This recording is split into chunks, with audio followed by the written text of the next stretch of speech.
Habang mabilis na tumatakas sina Luo Chen at Zhang Er mula sa mga bandido, ang mga ito'y agad nagbigay ng ulat sa kanilang ikatlong leader. Tumakas ang babae, sigaw ng isa sa mga bandido habang habol-hiningang humarap sa ikatlong leader.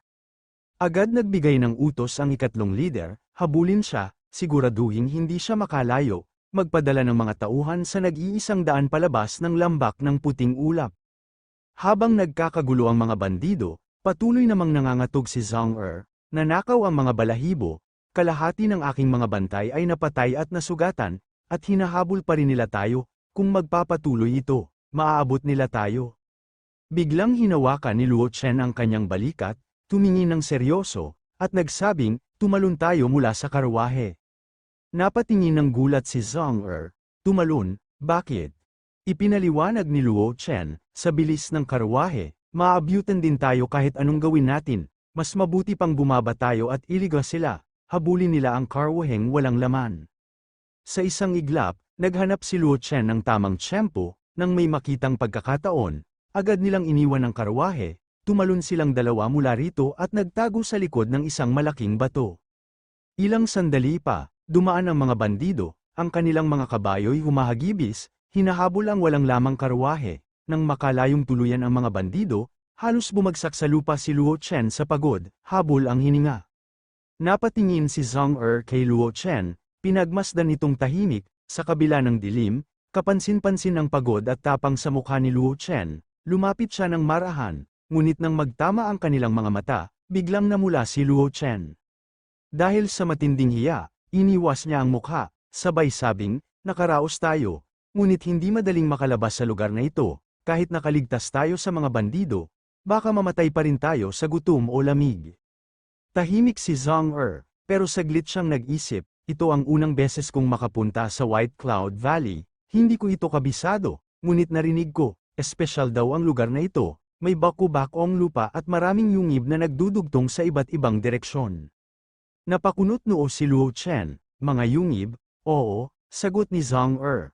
Pero ang mga yungib na ito ay parang labirinto, masalimuot ang estruktura, malamig, at basa, kung matagal kang manatili sa loob, tiyak na mamamatay ka.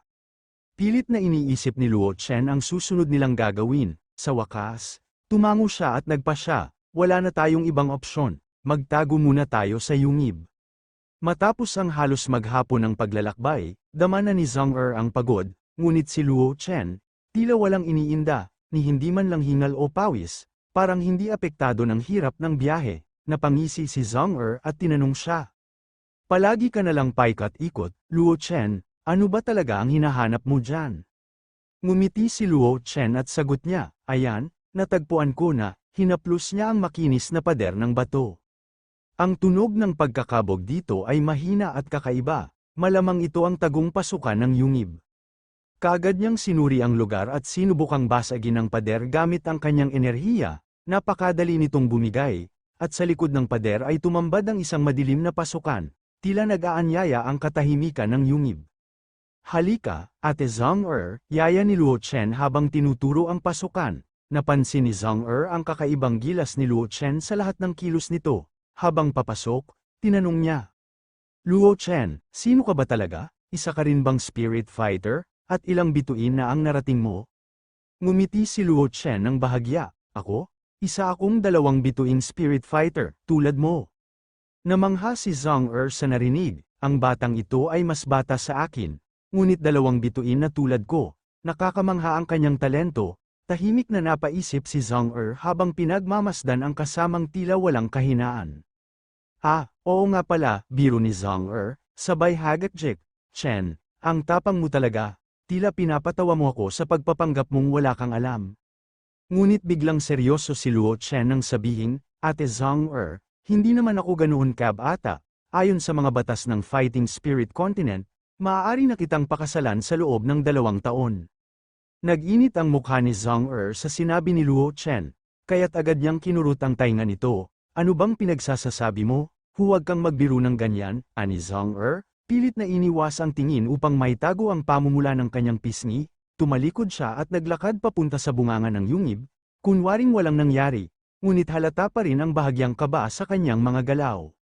Habang maingat na pumapasok si Zhong-er sa loob ng madilim na yungib, bigla siyang nadulas, napakabilis ng mga pangyayari, napasigaw siya, at sa taranta, sinubukang seluhin ni Luo Chen ang kanyang braso, sa malas, nawalan din ng balanse si Luo Chen, kaya't sabay silang nahulog sa mas malalim na bahagi ng yungib, walang magawa ang dalawa kundi maghintay habang patuloy silang bumubulusok pababa, hanggang sa tuluyang bumagsak sa malambot na lupa. Nagulat si Zhong-er nang makita si Luo Chen na nakapatong sa kanya, saglit silang nagtama ng tingin, tila huminto ang mundo, pareho silang nahiya at kaagad na tumalikod sa isa't isa.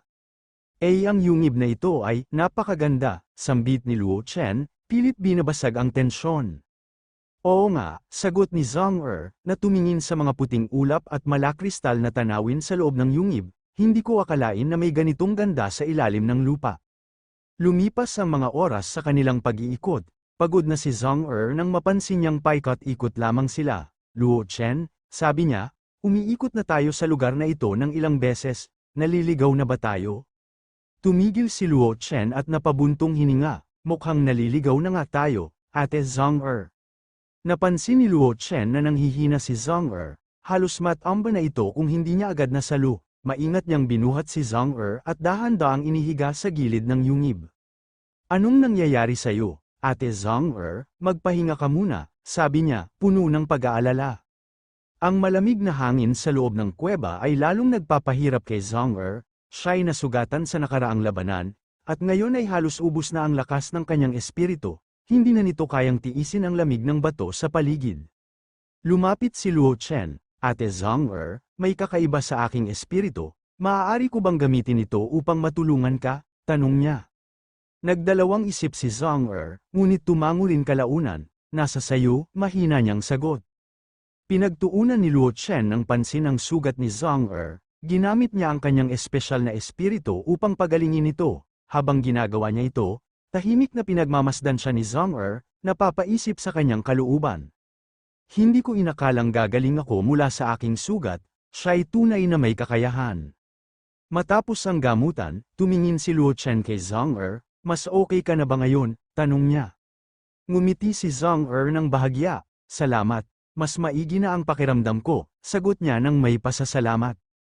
Habang nagpapahinga si Zhong-er, nagsimula silang mag-usap, tinanong ni Luo Chen, Ate Zhong-er, ang puting ulap na nayon ay kilala sa kasamaan, bakit mo piniling dumaan sa pinakamapanganib na ruta para ihatid ang mga kalakal, hindi ba maaaring umiwas na lang sa puting ulap na lambak?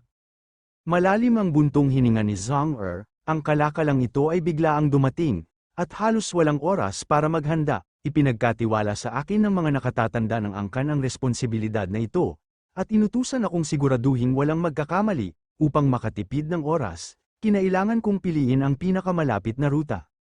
Nagpatuloy siya. Ang kanyang tinig ay puno ng hinanakit, matapos mamatay ang aming ama, ako at ang aking kapatid na babae na lamang ang natira sa aming pamilya, sa mga nakaraang taon, unti-unti nang humihina ang pamilya Zhang dahil sa presyon mula sa mas malalaking pamilya.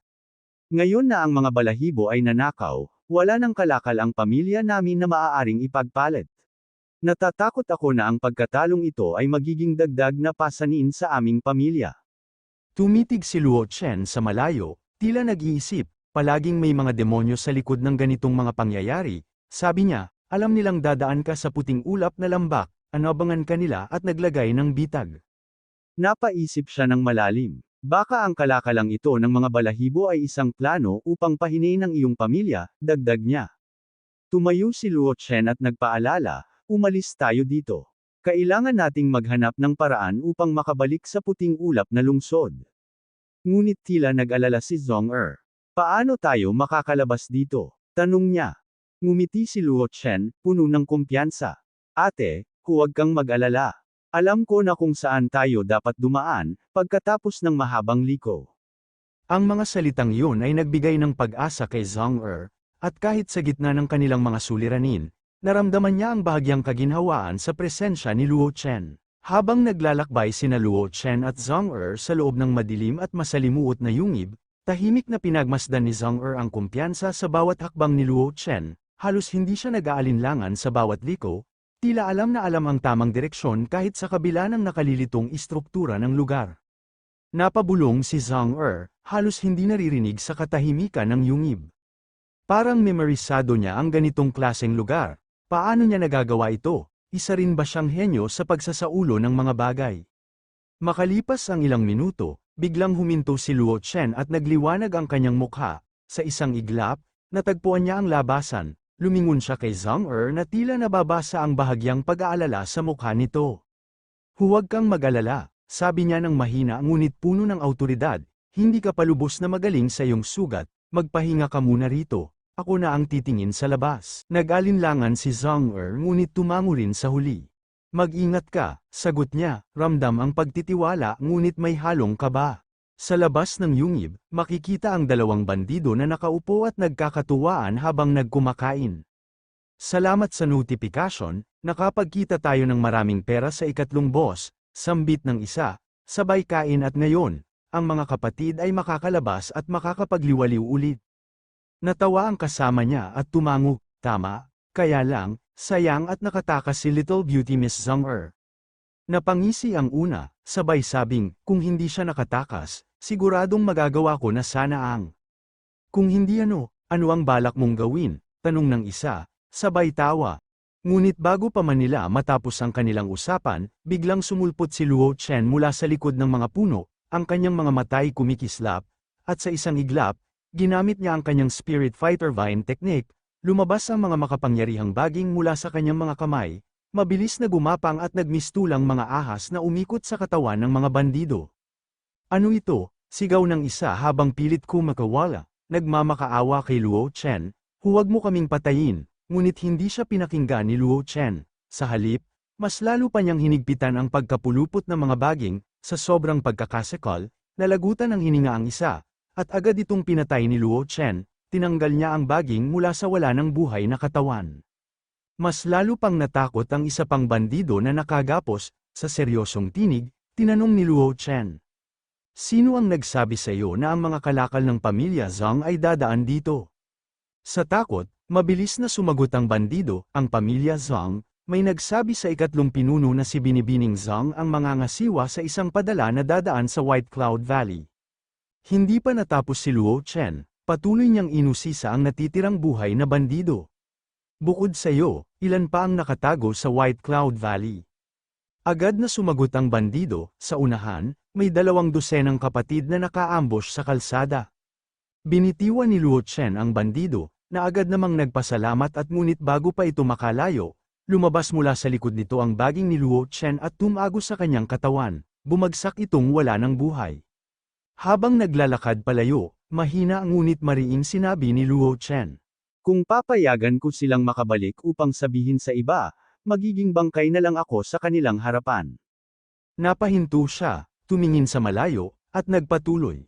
Upang makalabas dito ng hindi nasasaktan, kailangan kong patayin ang lahat ng mga salarin sa kalsada. Pumunta si Luo Chen sa lugar na sinabi ng bandido, at isa-isa niyang nilipol ang mga tulisan, ginamit niya ang kanyang mga baging na walang habas na pumatay. Ang mga bandido ay walang kalaban-laban sa bilis at lakas ng kanyang mga atake, ang ilan ay nagtangkang tumakas, ngunit muli, ang mga baging ni Luo Chen ay mas mabilis, sa huli, tumilamsik ang dugo sa mukha niya, na para bang nagpapatunay ng kanyang tapang. Samantala, sa kabilang banda, lumabas mula sa loob ng yungib si Zhang napasambit siya sa sarili. Bakit hindi pa bumabalik si Chen? May panganib ba sa daan? Sa gitna ng kanyang pag-aalala, may biglang mabilis na lumapit sa kanya, napasigaw siya sa sobrang takot, ngunit nang busan niya ang kanyang mga mata, si Luo Chen ang kanyang nakita. Hindi ko inaasahan na magiging duwag ka, Zhang sambit ni Luo Chen, na may halong panunukso. Bakit ka nagtagal sa pagbabalik, akala ko nasa peligro ka na, sagot ni Zhang bakas ang pag-aalala. Paliwanag ni Luo Chen, tiningnan ko ang paligid at may nakita akong ilang tulisan. Karamihan sa kanila ay nasa isang bituing antas lamang, kaya walang dapat ikatakot. Kung ganon, umalis na tayo dito, sagot ni Zhang Ngunit mabilis siyang pinigilan ni Luo Chen, habang nagmamatsyag ako, narinig kong sinabi nila na may nagbigay ng impormasyon tungkol sa kinalalagyan ninyo, kaya kayo inilagay sa bitag. Ano, bitag lahat ng ito? Sigaw ni Zhang bago siya paalis. Kailangan kong bumalik at alamin kung sino ang taksil na nagbigay ng tip sa kanila. Hinawakan ni Luo Chen ang kanyang kamay at seryosong sinabi. Kung babalik ka ngayon, papasok ka sa lungga ng tigre. Dagdag pa niya ito ay isang napakakakaibang bagay, at maraming nakatagong mga pangyayari sa loob ng inyong pamilya, kaya pumunta tayo sa White Cloud City gaya ng dati at mag-imbestiga ng lihim. Napaisip si Zhang bago sumagot tama ka. Punta muna tayo sa White Cloud City ngayon. Habang naglalakad sila sa kalsada, napansin ni Zhang ang mga bangkay ng mga bandido na nagkalat sa paligid, napahinto siya at tumingin kay Luo Chen. Ikaw ba ang pumatay sa lahat ng mga taong ito? Tumugon si Luo Chen, bahagyang umiwas ng tingin. Nakita ko ang ilang ambush sa daan, pero ganito na ito noon pa, siguro ay may naunang tumapos sa kanila. Dagdag pa niya, yung mga bandido na nakita natin, mayroon pang halos 20 tao, kung ako lang ang tumapos sa kanila, sobrang nakakagulat naman yun. Pilit na hinahanap ni Zhang ang katotohanan sa mukha ni Luo Chen, ngunit nanatiling kalmado at walang masabi ang lalaki, bagamat duda siya, pinili niyang manahimik na lang. At tinawag ni Luo Chen si Zhang tara na, siguro makakalabas na tayo sa lambak pagdating ng madaling araw. Sumapit na ang tanghaling tapat nang marating nina Luo Chen at Zhang ang tarangkahan ng White Cloud City, tumambad sa kanila ang tanawin ng abalang tarangkahan, mga mangangalakal na nakapila, mga manlalakbay na bitbit ang kanilang gamit, at mga gwardyang nakasuot ng makikintab na baluti, nakabantay at naniningil ng bayad, ang mga pader ng lungsod ay nakakatindig balahibo sa taas at linis, na tila naglalaman ng lihim na yaman sa loob. Ngumiti si Luo Chen tumingin kay Zhang at sinabing, ililibre kita ng handaan pagdating natin sa White Cloud City. Napatawa si Zhang sa sinabi ni Luo Chen ang mata ni Luo Chen at sabay sambit ni Zhang Oo nga, pero baka yung isang barya mo, pagkatapos bayaran ng entrance fee, makabili ka na lang ng ilang meat buns. Natigilan si Luo Chen at napakunot ang noo. Ano? Entrance fee? Bakit ngayon ko lang narinig yan? May bayad pala ang pagpasok sa lungsod. Natawa si Zhang sa reaksyon niya at sinabing, syempre, ang White Cloud City ay lungsod ng ikatlong antas. Ang mga hindi residente, tulad natin, ay kailangang magbayad para makapasok, mas mataas ang antas ng lungsod, mas mataas ang entrance fee, kaya dapat ready ka. Lungsod lang naman yan, hindi ba? Parang sobra naman, sagot ni Luo Chen na halatang dismayado. Susunod, sigaw ng isang matabang namamahala sa pagpasok at ang kanyang boses ay umalingaw-ngaw, dahilan para magmadali ang susunod sa pila, pangalan, bayan, at entrance fee, bilisan ninyo. Agad na lumapit si Luo Chen, ako si Luo Chen, mula sa Wuling County, aniya na ngiti, pilit na ipinapakita ang pagiging magalang. Sumunod naman si Zhang ako si Zhang mula sa Li City, sabi niya habang pasimpleng nag-aayos ng kanyang kapa. Ngunit sa halip na payagan silang pumasok, biglang nagbago ang ekspresyon ng matabang gwardya, kumunat ang noo nito at hinigpitan ang hawak sa kanyang sibat, sandali lang, sabi niya, sabay tingin ng matalim kay Zhang mukhang pamilyar ang pangalan mo. Naguguluhan, tumingin si Luo Chen kay Zhang ano naman ang problema, nagbayad na tayo, aniya, halatang naiinis. Ang gwardya ay ngumisi ng may pagkapilosopo, ang pera'y nasa mahigpit na kontrol kamakailan, kailangang suriin ang inyong bayad para makumpirma kung tunay ang mga ito.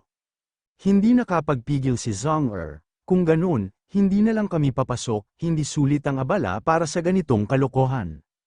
Ngunit hindi nakinig ang hanggal, sa halip, mabilis niyang dinampot ang pera at walang pasintabing ibinato ito sa bantay. Napakabilis ng pangyayari kaya't ang bantay ay napilitang saluhin ito sa ere, halatang hindi inaasahan ang ganitong aksyon.